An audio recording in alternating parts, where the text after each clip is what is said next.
Hello and welcome to a video on my top 5 midfielders to watch over the preseason. So my top 5 personal list, and yeah, it's George from Fantasy Take TV. And I think we'll get straight into it. So the midfield this year, the outlook is, I think we have a lot of good premium options, although there's a few concerns with a few of them.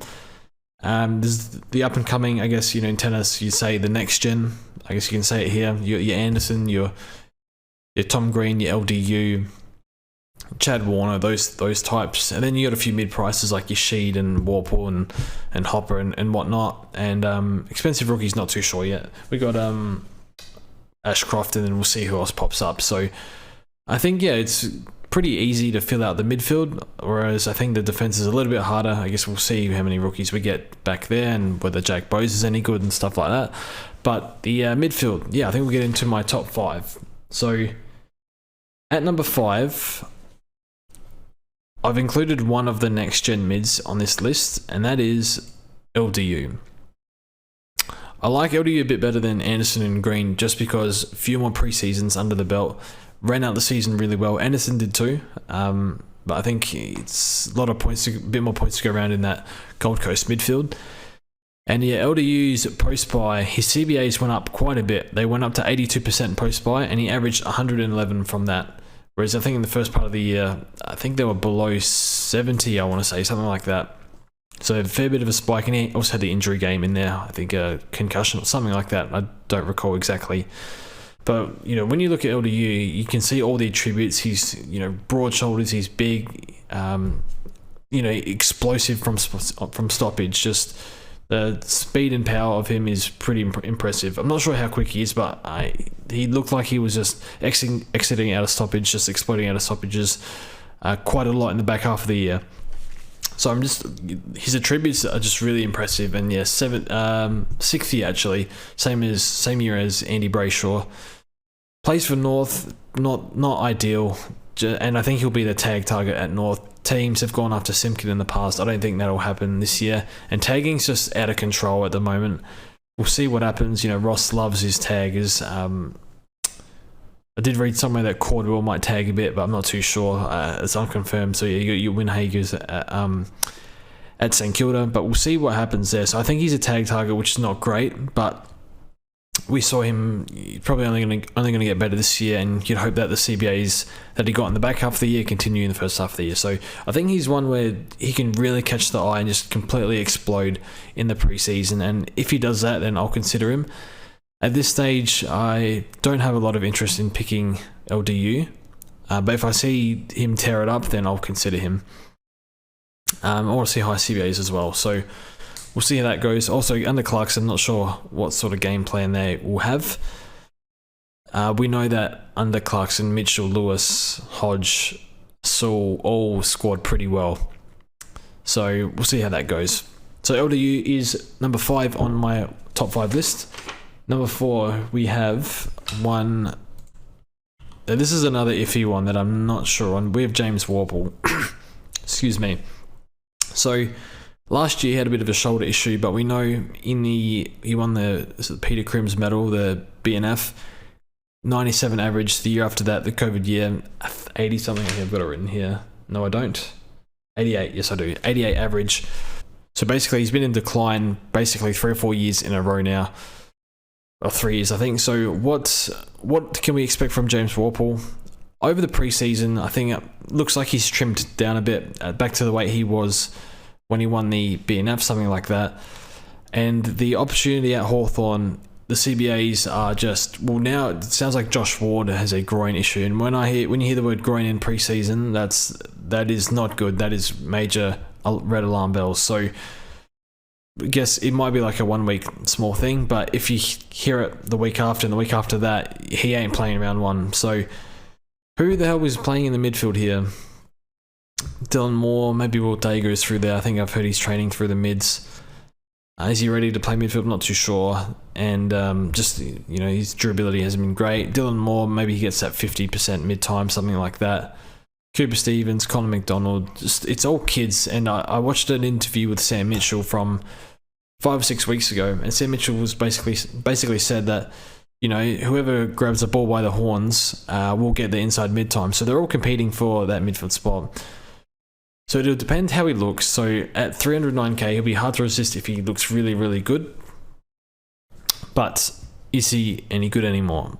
Hopefully we can find out over preseason reports and just seeing how he goes and what sort of CBAs he gets and what Sam Mitchell has to say about him. So yeah, Sam Mitchell is probably one of the best coaches to listen to, just listening to the amount of knowledge he has. And, no, there's not a lot of fluff with Sam Mitchell. So I envy him as a, wish the Crows had a coach like Sam Mitchell.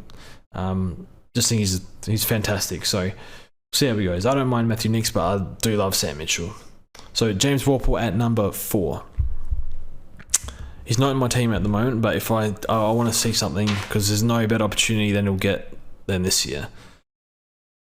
Number 3, we have a bit of a problem with Jack Steele. So I read before, so if you're not up to date with Jack Steele, probably be one of the most highly owned players this year. Under Ross. Sounds like Ross is playing a bit more of a direct game style, less possession sort of thing. I think that's what he's indicated. So maybe that hurts his outside game a little bit. But new coach, bit of rejuvenation at the club. Maybe training standards are a bit better, but with Jack Steele, I think they'd always be as high as they possibly can be. But yeah, all things considered, all that aside for a second, he hasn't been training. He didn't train before Christmas. He's still not training after Christmas or now. It's, you've had the Christmas break, whatever they had, 2 weeks off. He's not training. We don't know why, but I'd like to know why. So I've taken him out of my team for now, just because it's a little too long of preseason to miss. I've no idea what the issue is. I don't know if it's a soft tissue issue. I don't know if it's like a knee. I know he's had trouble with his knee before when he always has like a little bit of strapping above his knee because of his patella dislocation from a few years ago. I've no idea what's going on. So yeah, hopefully Saints Twitter or something lets us know, or a coach lets us know something, because your franchise player, your captain, and hasn't been training for quite a while, hasn't been in full training for quite a while now, and we don't know. So that's all there is to say, really. A bit more context around his injury would be nice, see if he actually plays the Amy games. But yeah, St Kilda have a lot of players in limited training, like 10 plus players that are not in full training, so a little bit of a worry. So yeah, just monitor the news. At this stage, I still haven't crossed him off the list. It just depends around the context. If it's like a groin or something, then I definitely can't go there, but we'll see. Hopefully he comes good, but he looks in really good nick. Looks like he's trimmed or a little bit leaner as well, which I thought he was last year, which probably didn't work, but not too sure. See how he goes. Had the issues with injury last year, so a bit of an excuse, but yeah, want to watch Jack Steele. Now, I've got 2 more plays. Now, this one I haven't seen in just about any teams, but the second player on my list is Callum Mills. So when I took Steele out, I'm looking for a player. I'm looking down the list. I'm like, I'd love Laird, but man, I don't know if I can pay 700. Already got Oliver, so it's just too much money tied up into overpriced players. Not interested in Neil as a starting pick, or he could start hot. Took, I'm not too sure with tags early. That we'll discuss that another time, just this fixture, but we'll see. Already got Bont, probably got McRae. Don't mind Petrarca, but I don't know, with his knee, seemed to be flare up at the start of last year. I don't know if that'll be an ongoing issue. Merritt has tags early. Brayshaw might have Winhager around 1. So I'm looking through the list. I'm not too sure who to replace him with, or do I just go with the 3 mids and not worry about it? But I landed on Callum Mills. So with Callum Mills, same draft year as Oliver, 25 years old, or 26, something like that. So he's right. That is prime, you think. So 116.7, so call it 117 average with very limited preseason. Just got up for round 1. Low time on ground. Was coming off the ground, getting strapping every week early in the season for his Achilles. Full preseason this time around, and his role was stuffed around with a lot in 2022. So he's starting on a wing here and there, and then, whenever there was the remote or the slightest inkling of, we might be in trouble here, as in like the Swans, John Longmire would just be like, bang, push the Callum Mills to defense button every time. So they'd be up by 4 goals. The other team would kick 2 goals, so they'd close the lead, bang, Mills to defense every time. So really, really frustrating. But he still did 117 with a limited preseason, and I think his CBAs were, do I have it here? 56%. So I think post-bye went at around 108 average, and his CBAs were even worse in the second half of the year. So he plays Hawthorn early. Maybe the tag goes to Chad Warner. Maybe it goes to Mills. Maybe they don't even use Finn McInnes. Who knows? But I just think with a full preseason, he's speaking about, he just wants to get better and better, which you'd expect from him. So he just has the most complete game just about for a midfielder in terms of inside game, outside game, tackles. If these CBAs were 75%, he's probably M1. Maybe he'd be top 3 at least. So with a full preseason, maybe more CBAs, it is a bit of a gamble because there's every chance that his CBAs are 50% again. But at least with a full preseason and a bit more higher time on ground early in the year, because as I said before, he did spend a fair bit of time off in the early games.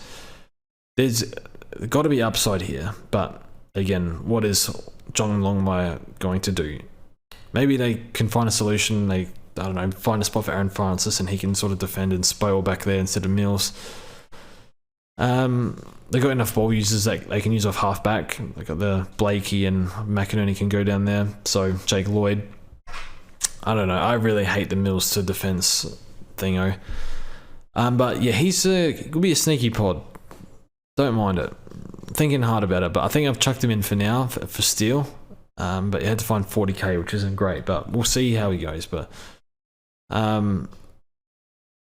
yeah, I'm not sure you're going to learn too much from him in the preseason, but just see how he goes. I guess make sure it looks all fit and healthy. So hopefully we get some indication that he's not going to play defense, because he's not going to be thrown around in defense in a preseason game. So that's Callum Mills. I do like him as a sneaky one, but yeah, maybe 2, probably a bit safer with the extra 20k. But yeah, we'll see his fixture if he gets tagged or not. Number 1 has got to be one Thomas Mitchell. 530k odd Tom Mitchell.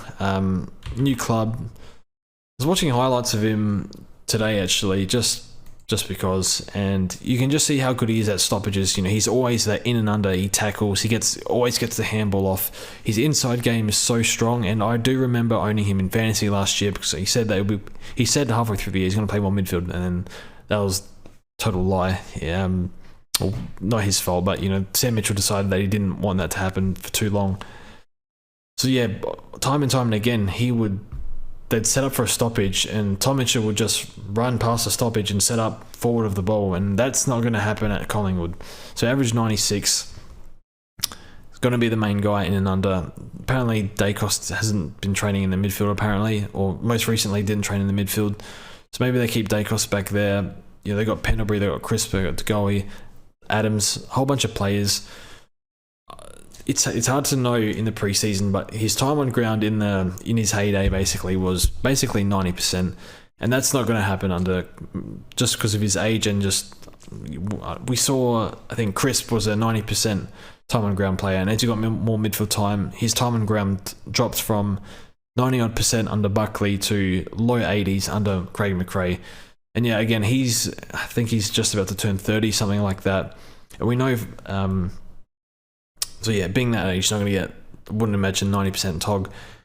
And we know that when players turn 30, we've seen it with Pendlebury, we've seen it with Dangerfield, just about anyone. I think Ablett was probably 1 year. I think Ablett was really good 30, and then 31 started to tail off, but he did have injuries. But, Swan as well. As soon as they hit, 29's when it gets a bit iffy, and then 30's generally when they decline. So watching Tom Mitchell last preseason, it was reported that he might have had some groin issues, started a bit slow, but he did not look anywhere near his best last preseason, and he didn't have far from his best year, but the role wasn't always good as well. So, and he's still gathering a lot of disposals. I think he was pushing almost 30 touches a game, but yeah, just wasn't scoring super well. But I think the role will help that, get the tackle, more contested handballs, that sort of stuff this year. So, I'm I'm considering Tom Mitchell, but if he looks unreal, the role looks good, and he's just doing all the hard stuff. You know, he would have a chip on his shoulder for sure. You know, Hawthorn didn't want me. He's still got. I think everyone understands why Hawthorn wanted to move on from him and O'Meara. But still, he's got. You know, he's a proud player. He's got something to prove that he's still one of the best mids in the league. And again, I guess the Collingwood game style was another issue. Less outside ball, more in the forward half. You're not really moving the ball slowly. You're kind of hacking it forward a bit more, or just trying to get it into the forward 50. So, yeah, we'll see how that goes. See how it fits in. I don't think he'll be top 8, but I think he can push it. But I don't know if he's worth a... I don't know if he can go 110. I think I'd want him to go 110 for me to want to select him. And I think he'll go close, but I'm not sure he'll get there. But if he looks... You know, we get a good look at the time on ground and the CBAs, I guess, in the preseason. But again, it's a preseason game, so not too sure.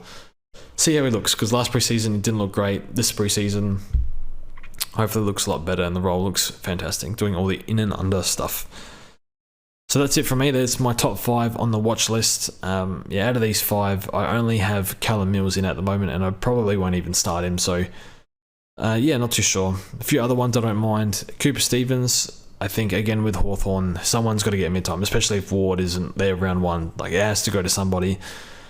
Finn Callahan, probably not overly keen on him. Limited preseason, but huge talent. Had 35 in the VFL for one game. Dom Sheed, you don't mind. I think Sheed is more AFL fantasy. His Supercoach scoring is worse. He has bad Supercoach to fantasy ratio, so yeah, he's better for fantasy basically. So that kind of puts me off Sheed, but I don't think he's the worst pick in the world. He's definitely going to make money. And that's pretty much it, really. So, watch the Dogs boys, Bont and McRae. They're always good to watch, and you know, a lot of points went to Josh Dunkley. A lot of those tackles. I want to see McRae start tackling like an animal again. But yeah, Dunkley and Libbo were taking too many tackles. So hopefully that opens up for McRae. And yeah, what do they do with Baz in the midfield?